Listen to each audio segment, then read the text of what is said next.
কসবা ল কলেজে গণধর্ষণের অভিযোগ ঘিরে শোরগোল। তারপর এবার Indian Institute of Management Calcutta বা জোকা আইআইএমে ধর্ষণের অভিযোগ। প্রথম সারির এই শিক্ষা প্রতিষ্ঠানের ভেতরে ছেলেদের হস্টেলে উঠেছে ধর্ষণের অভিযোগ।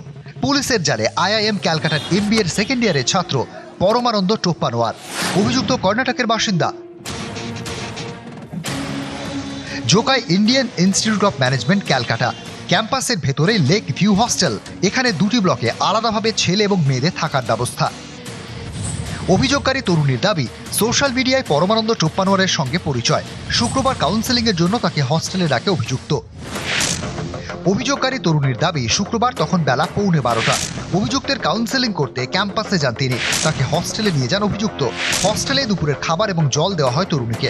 তরুণীর দাবি, খাবার খেয়ে অচৈতন্য হয়ে পড়েন তিনি। অচৈতন্য অবস্থাতেই তাকে ধর্ষণ করা হয় বলে অভিযোগ। অভিযোগকারী তরুণীর দাবি, বয়েজ হস্টেলের বিছানায় তাঁর জ্ঞান ফেরে। তরুণীর আরও অভিযোগ, অভিযুক্ত পরমানন্দ টোপ্পানোয়ার হস্টেলে ঢোকার সময় ভিজিটার্স বুকে তাকে সই করতে দেয়নি।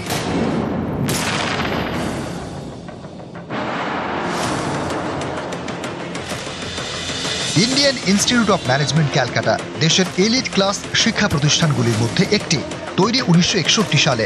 এটি ভারতের প্রথম ম্যানেজমেন্ট ইনস্টিটিউট, ভারতের প্রথম ট্রিপল অ্যাক্রেডিটেড ইনস্টিটিউশন। কেন্দ্রীয় সরকারের শিক্ষা প্রতিষ্ঠান। শুধু দেশ নয়, বিদেশের নানা প্রান্ত থেকে মেধাবী পড়ুয়ারা এখানে পড়তে আসে। ক্যাম্পাসে নানা জায়গায় সিসি ক্যামেরার পাহারা, গেটেও নিরাপত্তা রক্ষী। হস্টেলের গেটে নিরাপত্তা রক্ষী থাকে? হ্যাঁ থাকে।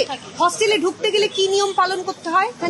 এন্ট্রি করতে হয়। আমাকে ওখানে 2 জায়গায় এন্ট্রি করতে হয়। আচ্ছা, কোনো ভিজিটর আপনার সঙ্গে যদি কেউ আসে তার ক্ষেত্রে কি নিয়ম? তাকেও নাম লিখতে হবে এখানে। ক্যাম্পাসে বা হস্টেলের রুমে ঢুকতে গেলে কি নিয়ম রয়েছে? মানে সেখানে নিয়ম রয়েছে যে এখানে ওনাদের আগে এন্ট্রি করতে হবে, আচ্ছা। সেখানে গিয়েও এন্ট্রি করতে হবে, ওইখানে সিকিউরিটি গার্ডের সঙ্গে কথা বলতে হবে, তারপরে ঢুকতে হবে।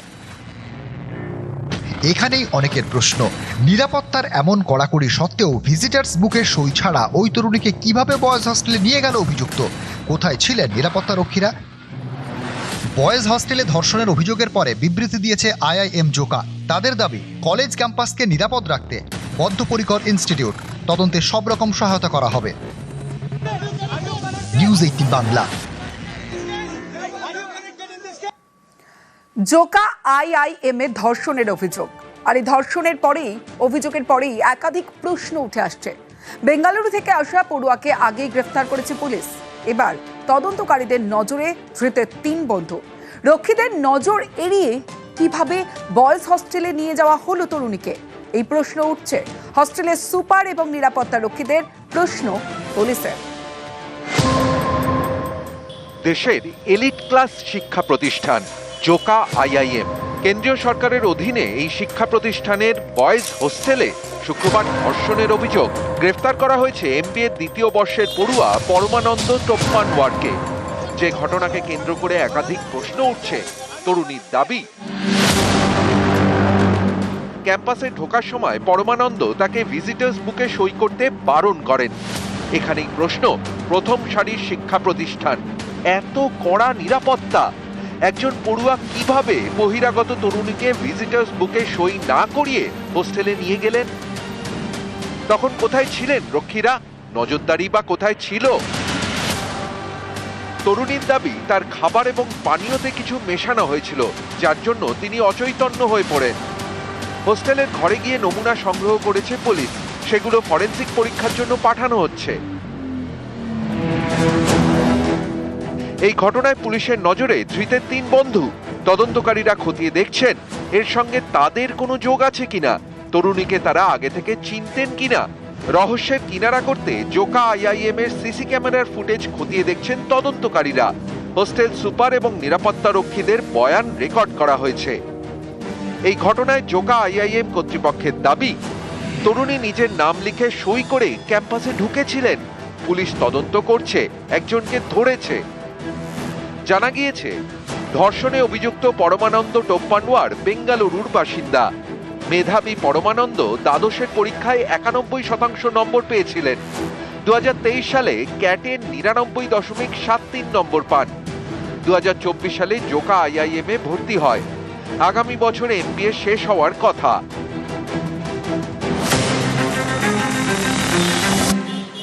ধৃত পরমানন্দর বিরুদ্ধে 64 নম্বর ধারায় ধর্ষণ, 76 নম্বর ধারায় বলপূর্বক মহিলাকে হেনস্থা, 115(2)-এ মারধর, 123 নম্বর ধারায় অপরাধের উদ্দেশ্যে মাদক বা বিষ প্রয়োগ, 127(2) ধারায় জোর করে আটকে রাখার মামলা রুজু করেছে পুলিশ।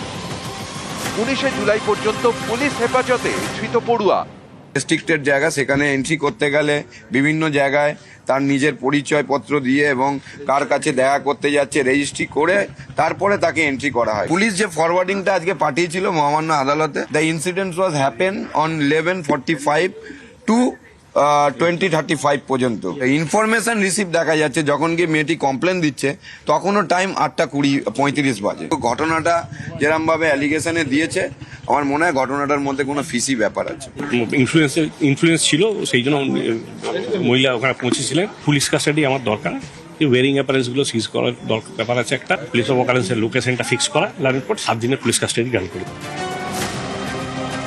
নিউজ 18 বাংলা।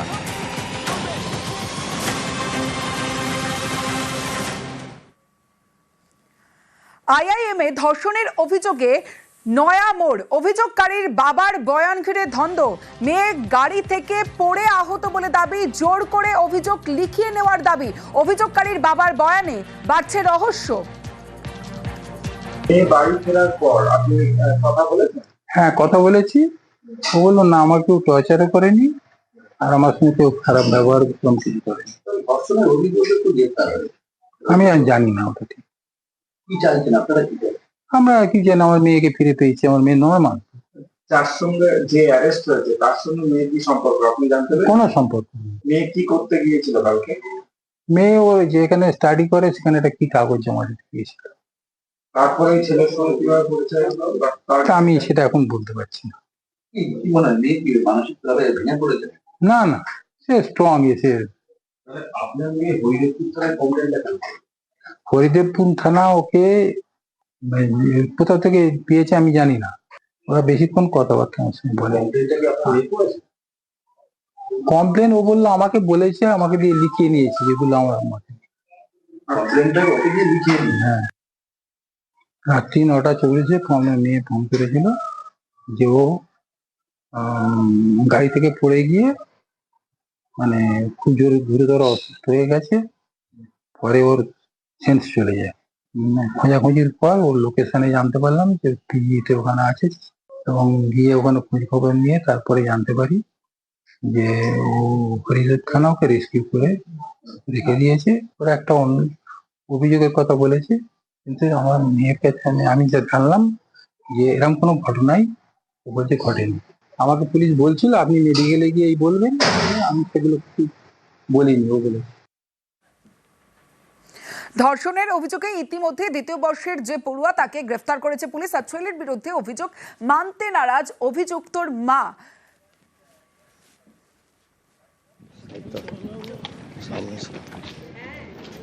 आपका बेटे ऐसा कर सकता है? मेरे बेटा मुझको मालूम है कैसा। छोड़ दो मैडम, छोड़ दो। हम बेटे को मिले भी नहीं, कल रात से छोड़ दो। क्या बोला पुलिस वालों ने आपको? हमको कोई भी नहीं मिला है, अभी तक कोई भी नहीं मिला है। हम बेटे से बात करना चाहते हैं। हमको भी ऑपरेशन हुआ है, 1 महीना भी नहीं हुआ, बेटे को मिलने के लिए आए दौड़।